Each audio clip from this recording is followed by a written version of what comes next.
Morning. Oh, it's such a beautiful day here today, and this morning I'm off to visit somewhere that I've wanted to visit for quite a while, and I'm hoping you're going to come along with me.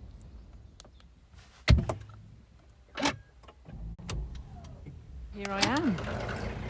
It may not look like much, but there's something really exciting here.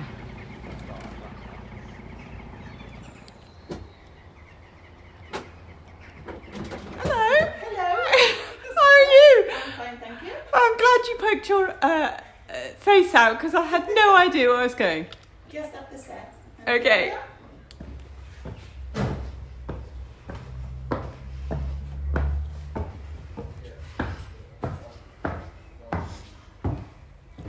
Whoa, look at this. Talk about treasure in unexpected places. I'm here today at the studio of Renee Kilburn, who's a local ceramicist who does the most amazing work. So say hello, Renee. Hello, I'm Renee Kilburn.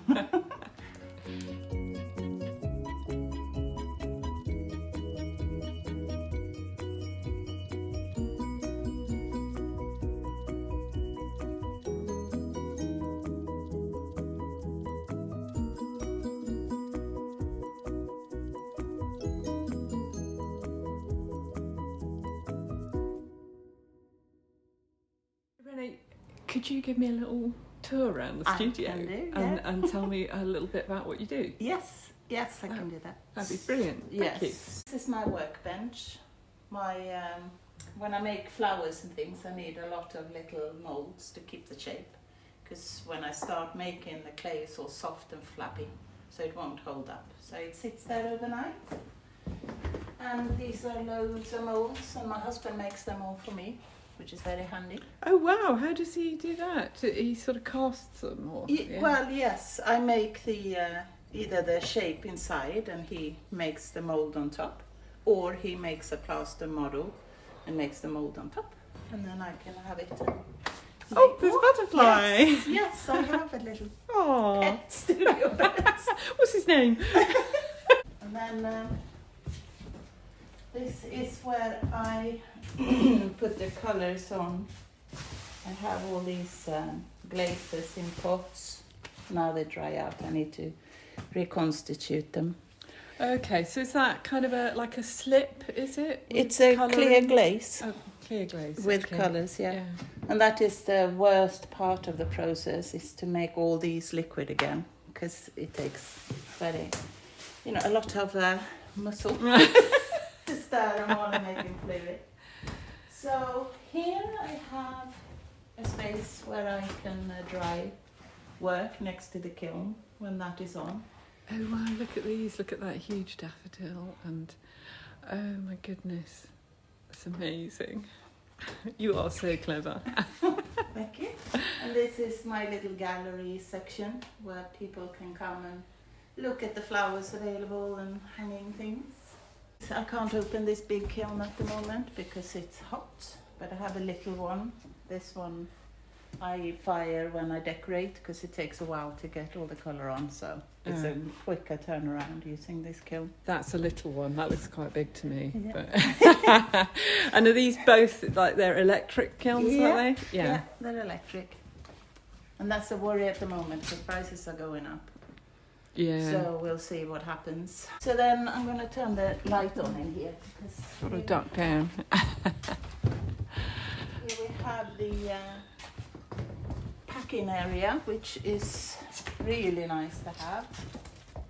Just bubble. Oh wow, yeah, all your bubble wrap and your brown paper and... This is where all the stems go on the flowers, so I glue them on. And yes, we make a lot of these, I buy these in long 3-meter lengths and then cut them and grind them and make those are the stems for the flowers. Yeah.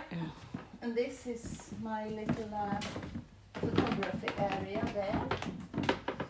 Oh wow, you've got that all set up. That's brilliant. Yeah. Gosh, I wish I had an area like that. I know, I didn't used to, but my because this used to be my husband's plaster making facility. But I thought I just need it, so he sorted it out.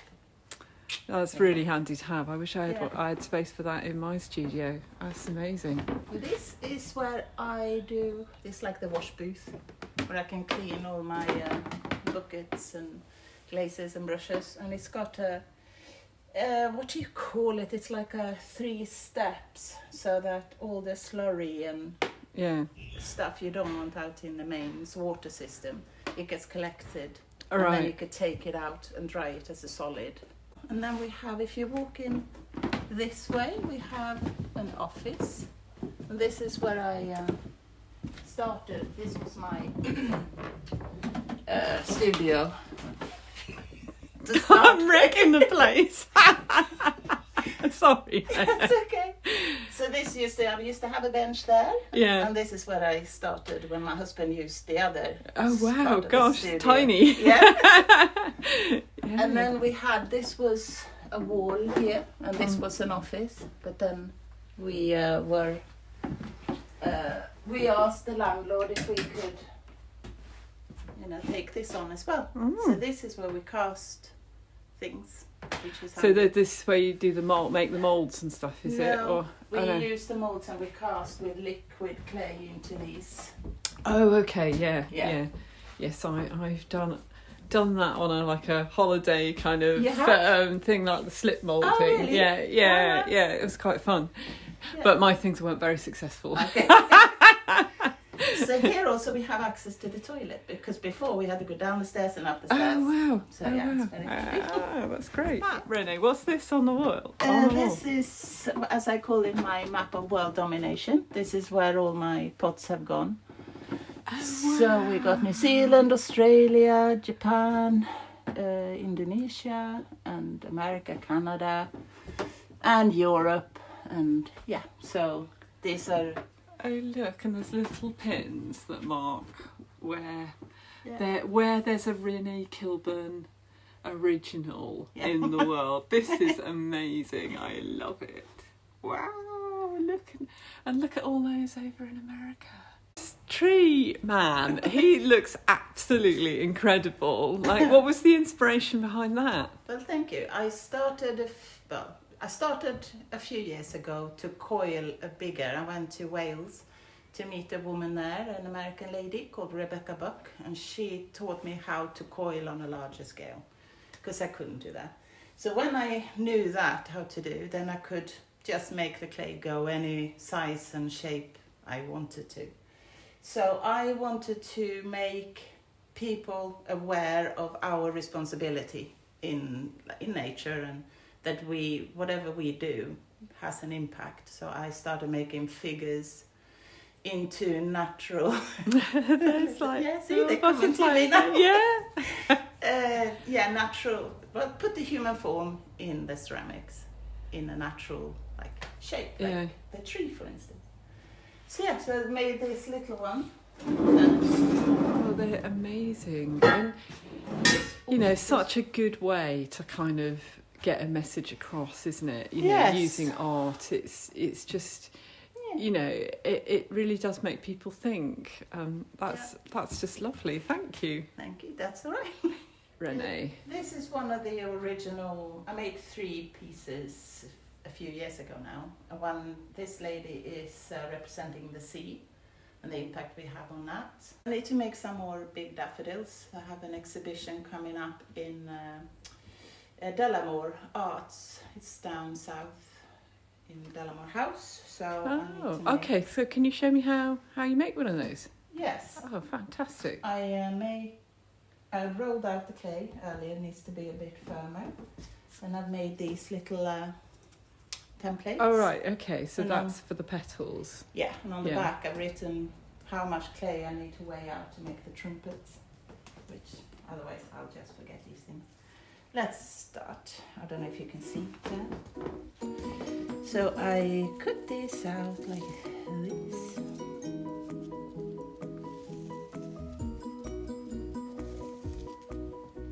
It's tricky doing this when somebody's watching. And we'll do that. And I always have to count in Swedish. It's just natural.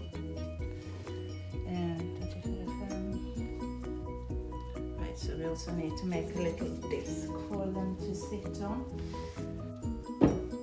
Here's the one of these that my husband made. Oh, okay, right. So that gives you the sort of rounded shape of the bottom of the flower. Then something that's very handy is this. This particular plastic is pallet wrap. So when I send things off on a pallet, I also have that plastic for this, because you get a smooth, you can drag your finger smoothly, and you get a nice rounded beveled edge. And then also what you do, you put your hand like this, and you can kind of get a nice movement on the petal without dragging it. And this, I was an assistant with Kate Malone. She's a potter in London. She was in the first Pottery Throwdown judge, one of the first. Oh, right, okay. Yeah, and she used to do that with the plastic. So when I went to college, St. Martin's, she came to show her work to the students, and I've never seen anything like it. Coming from Sweden, everything is very minimal and not so flamboyant. Yeah. So I asked her if I could help in her studio. She said yes. So that's what I did. Oh, fantastic. That must have been an amazing opportunity. It was. And I'm really shy. I would never have thought I'd do that. Couldn't ask her that, but she was so kind. Such a lovely lady. So yeah, now we have the second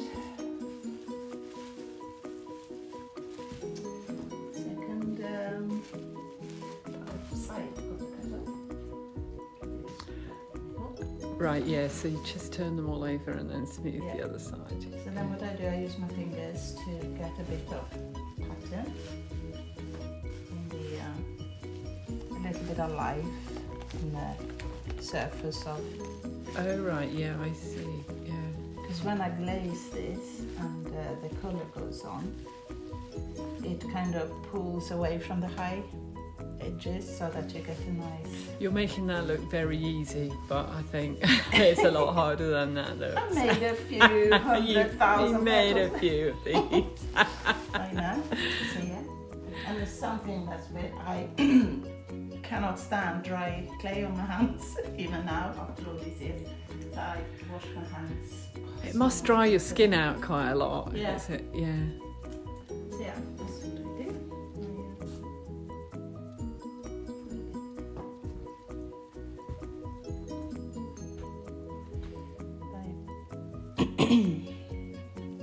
Put these big. Just attaching each one of them to that little base piece.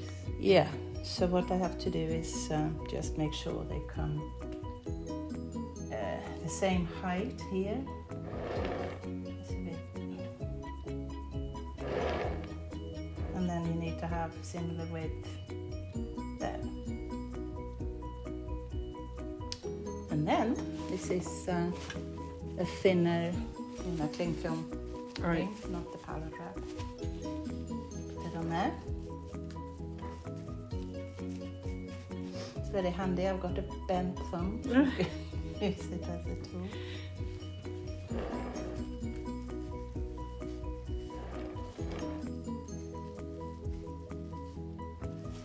Okay. And then put these.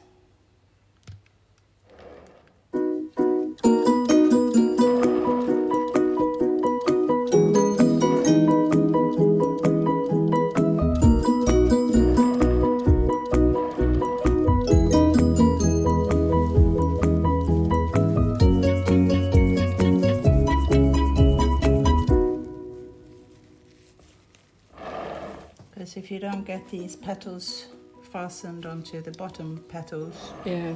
in the high firing, they will just Just come apart. collapse, which is, it can be a nice effect, but I can't control it, so that's why I need to make sure they all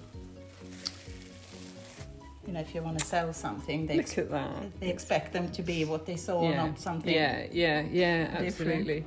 Although, you know, happy accidents can be wonderful things, Yes. can't they? You know. Yeah, I can keep them and Yeah. sell them separately.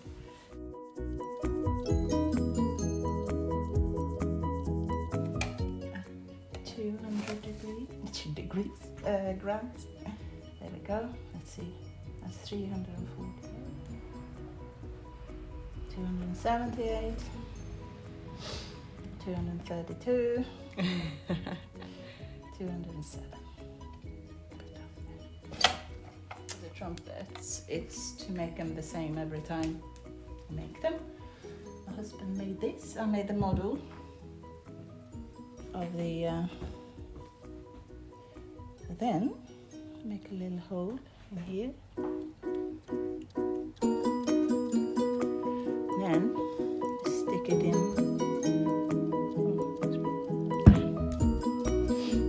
then push it in.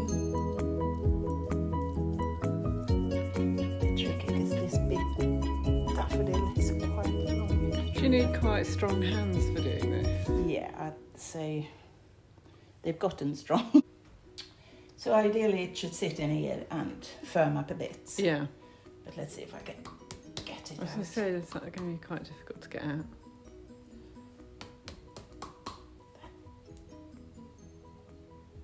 So then you have this. Oh, wow, look at that. So what I do then is I make The little frilly bit around Yeah. the top.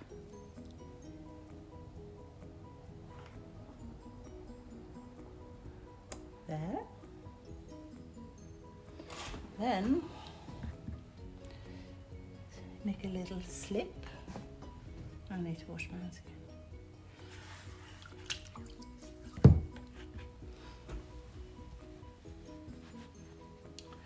And make sure it sits in the middle, because sometimes you think you've done it and then not quite. To arrange it, and then what I do is I make a little edge.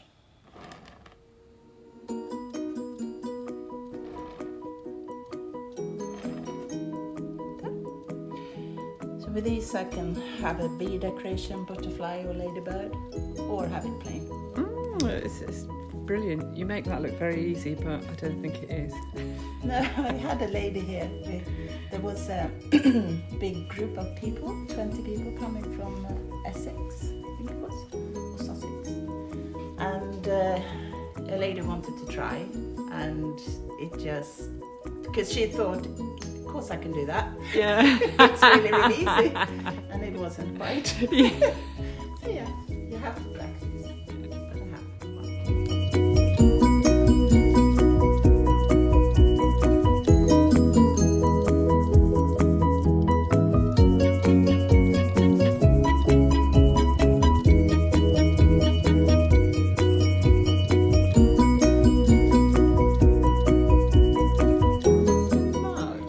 Showing me around today and letting me see what you do. It's been absolutely wonderful, and I love your work so much. I really appreciate it. Thank you for coming. Well, It's been lovely to have somebody to talk to. Yeah, we get a bit crazy in our studios on our own, don't we? Yeah. Anyway, I hope I'll see you very soon.